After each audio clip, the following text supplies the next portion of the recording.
الحمد لله رب العالمين والصلاة والسلام على سيد الأنبياء والمرسلين اما بعد. سارے جہاں سے اچھا ہندوستاں ہمارا، سارے جہاں سے اچھا ہندوستاں ہمارا، ہم بلبلے ہیں اس کی یہ گلستاں ہمارا. غربت میں ہو اگر ہم رہتا ہے دل وطن میں، غربت میں ہو اگر ہم رہتا ہے دل وطن میں، سمجھو وہیں ہمیں بھی دل ہو جہاں ہمارا. محترم سامعین، آج کا یہ دن یوم جمہوریہ کہلاتا ہے. جب بھی یہ دن ہندوستانیوں کے لیے آتا ہے تو ہم تمام ہندوستانی جشن کی مجلسیں لگاتے ہیں. اسکول ہو یا کالج، مدرسہ ہو یا یونیورسٹی، ہر ایک کی چہار دیواری اور چہار دیواری سے باہر جشن کا پروگرام مختلف طریقے پر منایا جاتا ہے. بچوں نے ابھی جو پروگرام پیش کیا، اس دن کی کچھ حقیقت کی طرف وہ اشارہ کر گئے. میں چاہتا ہوں کہ آپ کو اس دن کی ایک مختصر سی تاریخ بتا دوں. ہمارا یہ ملک انگریزوں کے قبضے میں چلا گیا تھا. تقریباً 250-300 سالہ دور ہے جو ہندوستانیوں کے لیے تذبذب اور بے چینی کا دور رہا ہے. 150 سالہ دور تک کافی جد و جہد مجاہدین آزادی نے کی. بہرحال مختصراً آپ سے کہنا یہ ہے کہ انگریزوں نے ایسی جال بچھائی کہ ایک وقت آیا جس میں انہوں نے غاصبانہ طور پر ہندوستان پر قبضہ کر لیا. اس کے بعد مجاہدین آزادی قربانیاں پیش کرتے رہے. آخرکار وہ دن بھی آ گیا جس دن کا ہم ہندوستانیوں کو انتظار تھا. یعنی وہ دن جس کے لیے ہندوستانیوں نے اپنے خون کو پانی کی طرح بہایا، اپنے گھروں کو اجاڑ دیا، اپنی عورتوں کو بیوہ کر دیا، اپنی بچیوں کو اور بچوں کو یتیم کر دیا. وہ کون سے مقصد کے لیے اتنی بڑی قربانیاں دے رہے تھے؟ واحد اور ایک مقصد ہندوستانیوں کا یہ تھا کہ یہ ملک انگریزوں کے جبری قبضے سے آزاد ہو جائے، انگریزوں سے اس ہندوستان کے باشندوں کو آزادی مل جائے. چنانچہ 14 اور 15 اگست کی رات 12 بجے آل انڈیا ریڈیو سے یہ خبر دی جاتی ہے. 15 اگست 12 بجے رات، جبکہ پورا ہندوستان سو رہا تھا. سن 1947 عیسوی میں یہ خبر سنائی جاتی ہے کہ ہندوستان کی آزادی کا پروانہ سنا دیا جاتا ہے، جبکہ سارا ہندوستان محو خواب ہوتا ہے، سو رہا ہوتا ہے. بہرحال بزرگوں کی قربانیاں رنگ لائی اور دیش آزاد ہو گیا. لیکن میرے دوستو، اس دیش پر قبضہ کرنے کے بعد انگریزوں نے اس دیش کے لیے جو آئین اور دستور بنایا تھا، آزادی کے فوراً بعد وہ آئین ختم نہیں ہوا، بلکہ 3 سال تک انگریز کے بنائے ہوئے قانون پر ہندوستان آزاد ہونے کے بعد بھی لوگ چلتے رہے. انہی کا دستور اس ہندوستان پر نافذ رہا. یہاں کے لوگ اور یہاں کے حکومت کرنے والے باشندے اسی دستور کے مطابق حکم سناتے رہے، فیصلے کرتے رہے. لیکن سن 1946 عیسوی میں جب ہندوستان کی آزادی کے سلسلے میں انگریز حکومت سے بات چیت ہونے لگی تو انہوں نے کہا پہلے آپ اپنا دستور بنا کر ہمارے سامنے پیش کیجئے. پورے ہندوستان سے 393 افراد کو ممبر پارلیمنٹ کے لیے منتخب کیا گیا اور ان حضرات نے، تمام ارکان پارلیمنٹ نے مل کر ایک کمیٹی تشکیل دی. 13 کمیٹیاں وجود میں آئی. 393 افراد جو ممبر پارلیمنٹ تھے انہوں نے 13 کمیٹیاں بنائی. پھر 13 کمیٹیوں میں ایک کمیٹی جو دستور بنے گا. 13 کمیٹیوں کی ذمہ داری یہ تھی کہ اپنے اپنے طور پر ہندوستان کی آئین کے سلسلے میں، دستور کے سلسلے میں مسودہ بنا کر پیش کریں. چنانچہ 13 کمیٹیوں نے اپنا اپنا مسودہ بنا کر پیش پیش کیا۔ ان 13 کمیٹیوں کے بعد ایک کمیٹی 7 افراد کی اور بنائی گئی۔ 7 افراد کی کمیٹی کا صدر ڈاکٹر امبیڈکر راؤ کو بنایا گیا۔ اس کمیٹی کا کام یہ تھا کہ 13 کمیٹیاں جو مسودہ تیار کریں گی، قانون کے سلسلے میں 13 کمیٹیاں جو بات کہیں گی ان کی تحقیق کی جائے گی، ان کی تفتیش کی جائے گی۔ جو بات ضرورت سے زائد ہوگی، جن کی ضرورت نہیں ہوگی، اس کمیٹی کا کام یہ ہوگا کہ اسے حذف کر دیا جائے گا، ختم کر دیا جائے گا۔ پہلا اجلاس 1946 میں ہوا، دوسرا اجلاس 1947 میں ہوا، تیسرا اجلاس 1948 میں ہوا۔ 1948 کے اجلاس میں 13 کمیٹیوں نے اپنا پورا مسودہ پیش کیا، لیکن اس کے اندر بہت زیادہ ترمیم کی ضرورت تھی۔ اس مسودے کو ڈاکٹر امبیڈکر راؤ کی کمیٹی نے پورے ہندوستان کے عوام کے لیے جاری کر دیا کہ تمام عوام کو، ہندوستان کے ایک ایک باشندے کو، جو ان کے لیے دستور بنایا جا رہا ہے، جو آئین بنایا جا رہا ہے، اگر ان کے حساب سے اس میں کچھ کمی رہ گئی ہو، کوئی کوتاہی رہ گئی ہو، تو ہر ایک کو رائے دینے کا حق ہے۔ چنانچہ تاریخ میں لکھا ہے 2000 درخواستیں ڈاکٹر امبیڈکر راؤ کو موصول ہوئی کہ جو مسودہ ہندوستان کی آئین کے لیے آپ نے پیش کیا ہے، اس میں ابھی تبدیلی ہونی چاہیے۔ چنانچہ ڈاکٹر امبیڈکر راؤ نے ان تمام درخواستوں کو قبول کیا، اور قبول کرنے کے بعد پھر سن 1950 عیسوی 26 جنوری کے اندر تمام باتوں کو سامنے رکھ کر ایک نیا دستور بنا کر ہندوستانیوں کے لیے پیش کیا گیا، جس دستور کے اندر تمام ہندوستانیوں کو مساوات کا درجہ دیا گیا ہے، برابری کا درجہ دیا گیا ہے، رہنے کے سلسلے میں برابری، چلنے پھرنے کے سلسلے میں برابری، کھانے پینے کے سلسلے میں برابری، ہندوستان میں حکومت کرنے کے سلسلے میں برابری، اور اسی طرح ڈگریاں حاصل کرنے کے سلسلے میں برابری۔ میرے دوستو، دستور کے اندر یہ لکھا ہوا ہے، ڈاکٹر امبیڈکر راؤ کے ہاتھ سے لکھا ہوا ہے، اور اس دستور کے اندر ہندی زبان میں بھی دستور موجود ہے، انگریزی زبان میں بھی دستور موجود ہے۔ میں نے آپ کو بتلایا 393 رکن اسمبلی جو اس دستور پر سائن کرنے والے تھے، جن کو رکن اسمبلی چنا گیا تھا، 393 افراد میں سے 392 افراد نے سائن کر دیا تھا، اور صرف ایک فرد نے سائن نہیں کیا تھا۔ وہ ایک مسلمان تھے۔ انہوں نے یہ کہہ کر کہ یہ انگریز کی غلامی کی ایک دوسری شکل ہے جو ہندوستانیوں پر تھوپی جا رہی ہے، میں اس دستور پر سائن نہیں کروں گا۔ بہرحال یہ الگ بات ہے، میں آپ کو سچائی یہ بتلانا چاہتا ہوں، دستور کے اندر مساوات کی بات لکھی ہوئی ہے، لیکن بعد میں آنے والی حکومت، چاہے وہ کانگریس کی حکومت رہی ہو یا اس کے علاوہ کوئی اور پارٹی کی حکومت رہی ہو، کسی پارٹی نے دستور کے مساوات والے قانون پر عمل کر کے نہیں دکھایا۔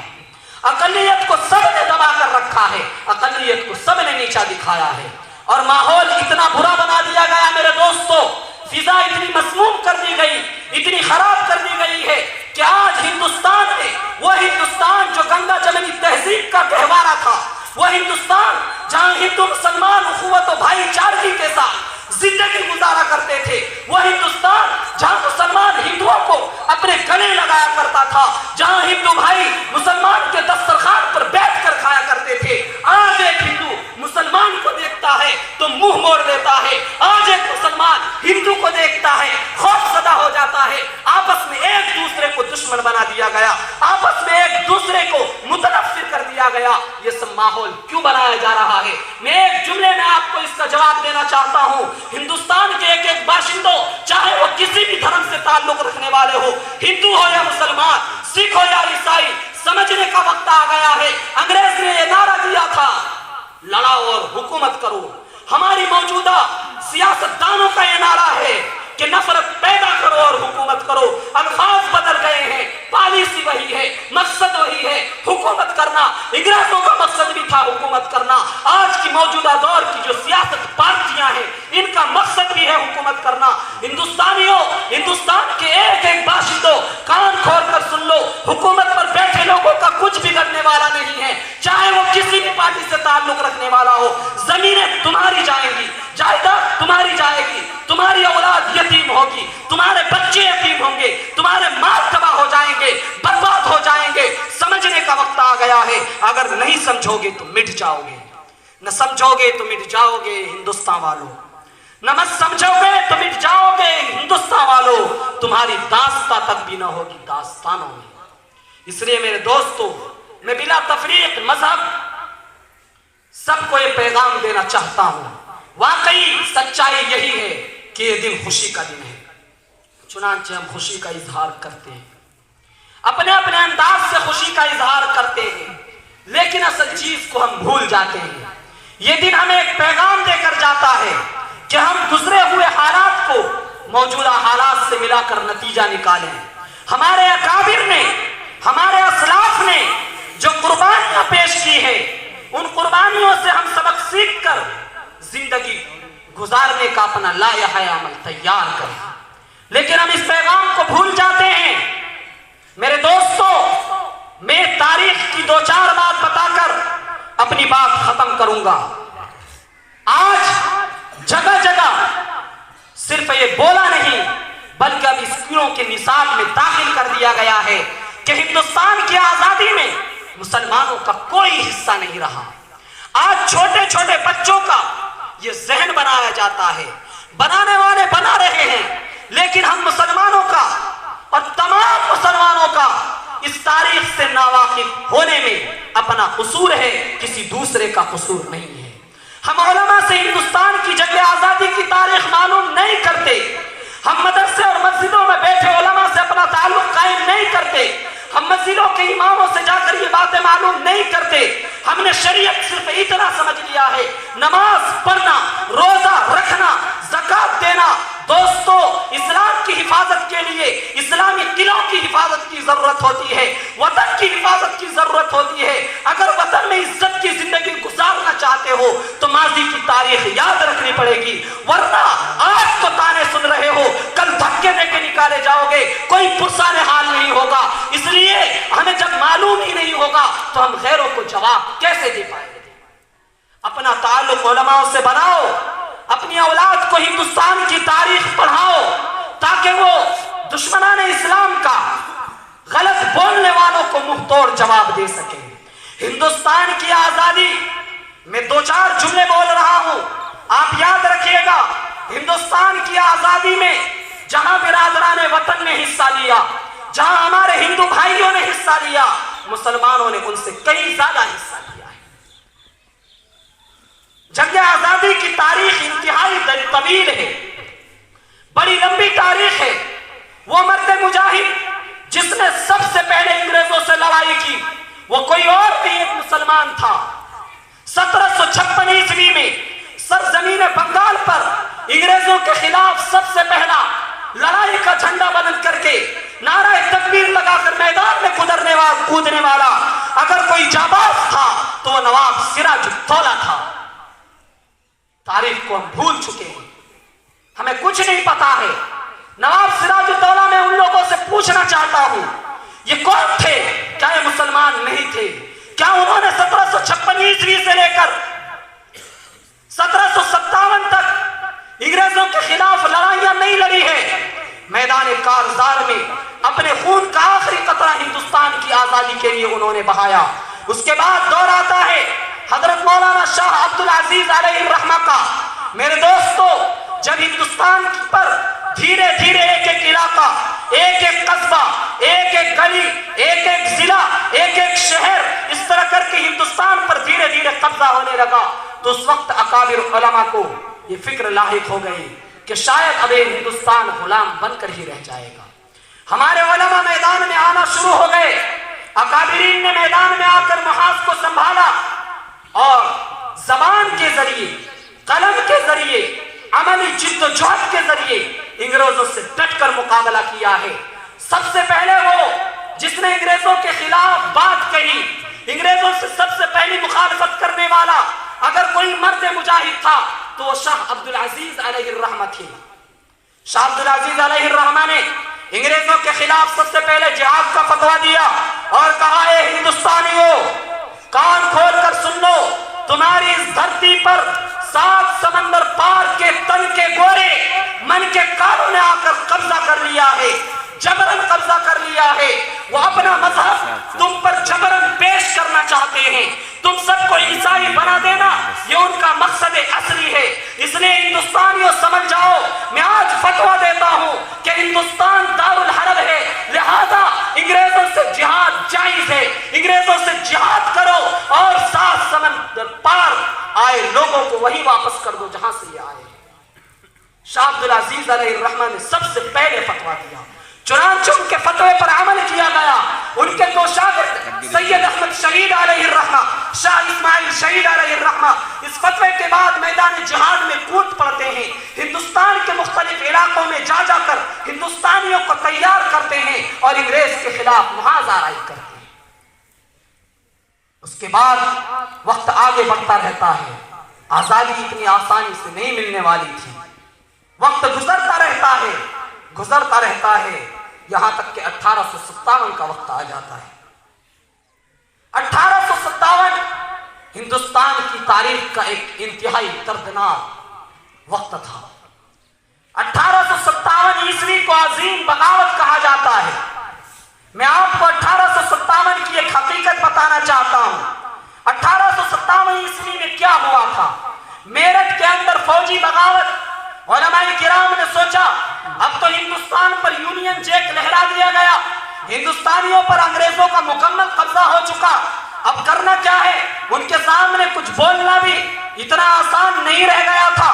کسی کے بارے میں اگر انگریزوں کو ذرا بھی شبہ ہوتا تھا فوراً وہ اسے پھانسیوں کے پھندے پر چڑھا دیا کرتے تھے، توپ کے منہ پر رکھ کر ان کی بوٹیاں اڑا دیا کرتے تھے. میرے دوستو، اکابر علماء نے یہ بیٹھ کر میٹنگ کی کہ ہندوستان کو تو بہرحال آزاد کرانا ہے، لیکن اس ہندوستان کے اندر جو ہماری مذہبی آزادیاں ہیں، ہندو مسلمان کی جو آزادیاں ہیں، ان چیزوں کو بھی باقی رکھنا ہے. اس کے لیے ہمیں کیا کرنا چاہیے؟ تمام اکابر کی جانب سے ایک مشورہ آیا کہ یہ کام اتنا آسان نہیں. اگر ہم اس کو آسانی سے کرا سکتے ہیں تو فوجی بغاوت کے ذریعے کرا سکتے ہیں. 1857 میں میرٹھ میں فوجیوں کے رہنے کی جگہ ہے. وہاں فوجی دستے میں ہندوستان کے ہندو بھی تھے، مسلمان بھی تھے. انہیں جھوٹی خبر پہنچا دی گئی. یہ آزادی کی ایک تحریک تھی. ہندوؤں سے یہ کہا گیا کہ تمہیں گولیوں کے طور پر جو کارتوس دیا جاتا ہے، اس کارتوس کے اندر گائے کا گوشت چربی ملی ہوئی، گائے کی چربی ملی ہوئی ہے. مسلمان فوجیوں سے یہ کہا گیا اس کارتوس کے اندر سور کی چربی ملی ہوئی ہے. فوج کا جو کمانڈر تھا وہ انگریز تھا. پریکٹس کے دوران صبح کے وقت ان فوجیوں کو پریکٹس اس طرح کرائی جاتی تھی کہ کارتوس منہ سے کاٹ کر بندوق میں ڈال کر پھر چلائیں گے. جب فوجیوں کو یہ خبر ملی، ہندوؤں کو یہ خبر ملی کہ کارتوس کے اندر گائے کی چربی ملی ہوئی ہے، مسلمان فوجیوں کو یہ خبر ملی کہ کارتوس کے اندر سور کی چربی ملی ہوئی ہے، دونوں حکومت کے مخالف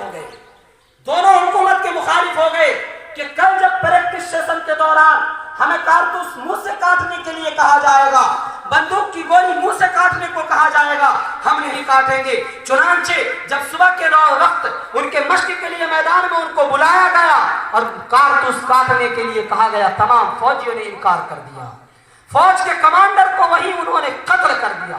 اس کے بعد جہاں جو انگریز ملتا رہا قتل کرتے رہے. یہ معاملہ ہے 1857 کا. یہاں سے بغاوت شروع ہوتی ہے. اسی وقت شاملی کی میدان میں محاذ آرائی ہوتی ہے.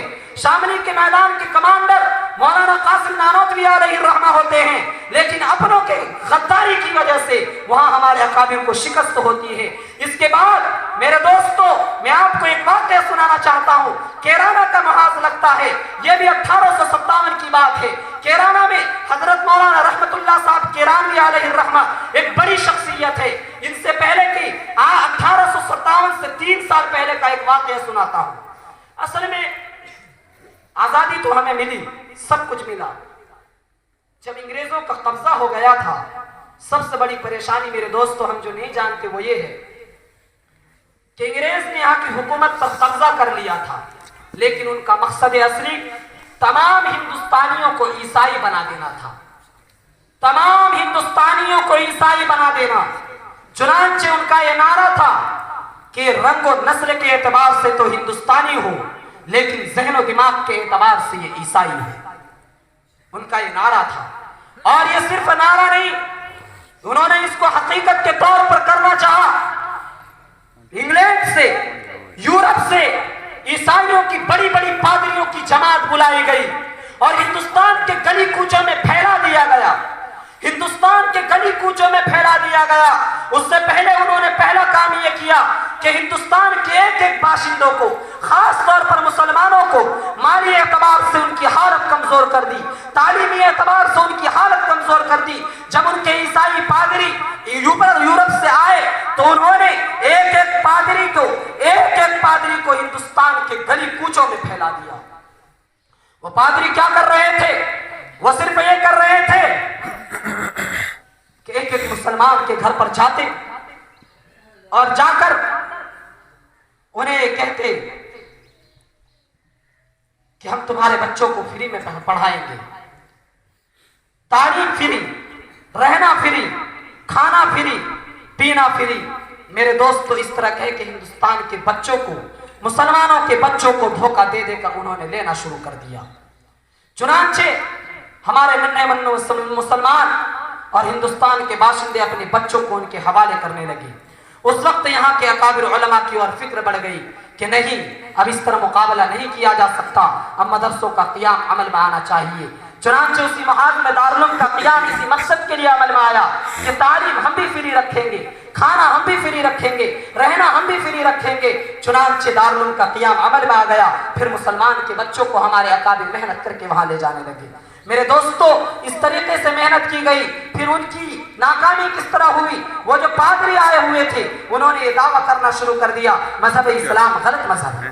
مولانا رحمت اللہ کرانی نے ان کے پادری کو شکست دی. مولانا رحمت اللہ کرانی پر گرفتاری کا حکم جاری ہو گیا. بالآخر انہوں نے ہندوستان سے کوچ کیا اور ہندوستان چھوڑ کر مکہ المکرمہ چلے گئے.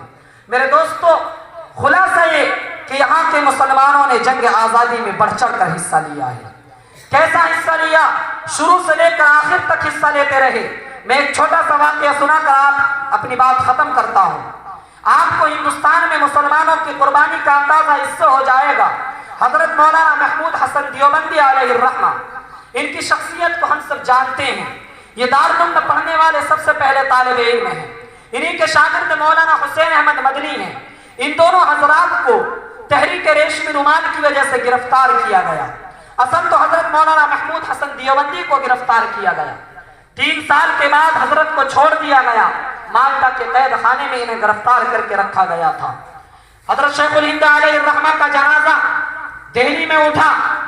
جو لوگ جنازے کے وقت غسل دے رہے تھے، میرے دوستو، انتہائی دردناک واقعہ ہے. مولانا حسین احمد مدنی غسل کے وقت وہاں موجود نہیں تھے. استاد کا جنازہ اٹھایا جا رہا ہے. غسل دینے والوں نے جب حضرت شیخ الہند علیہ الرحمہ کے بدن سے کپڑا اتارا، تخت پر لٹایا، تو حضرت محمود الحسن حضرت شیخ الہند علیہ الرحمہ کے بدن پر انہوں نے دیکھا کہ ریڑھ کی ہڈی کے پاس ہڈیاں نظر آ رہی تھی، گوشت نام کی کوئی چیز نہیں تھی. لوگ حیرت میں پڑ گئے. ماجرا کیا ہے؟ واقعہ کیا ہے؟ لوگوں نے کہا اس سچائی کو حسین احمد مدنی کے علاوہ کوئی نہیں بتلا سکتا.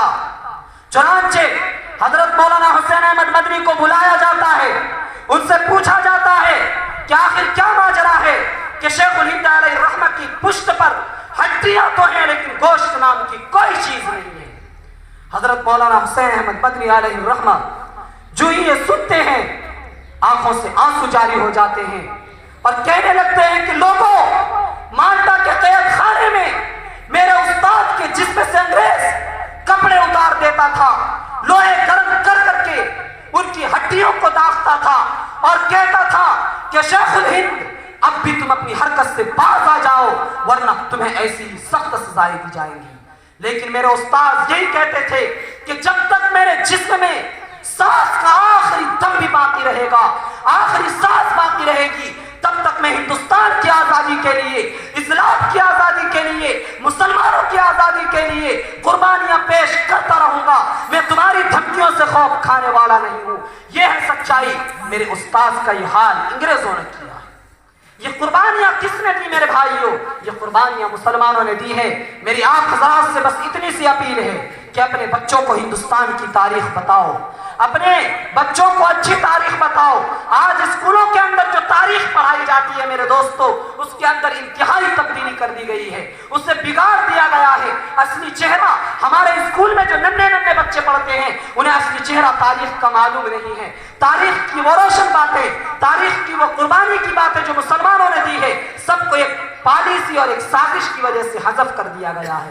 اس لیے اپنے بچوں کو مدرسوں میں بھی تعلیم دو، اور اسلام کی اور ہندوستان میں مسلمانوں کی جو صحیح قربانی کی تاریخ ہے اسے پڑھانے کی ضرورت ہے۔ اللہ تعالی ہم سب کو عمل کی توفیق عطا فرمائے۔ حضرت والا کے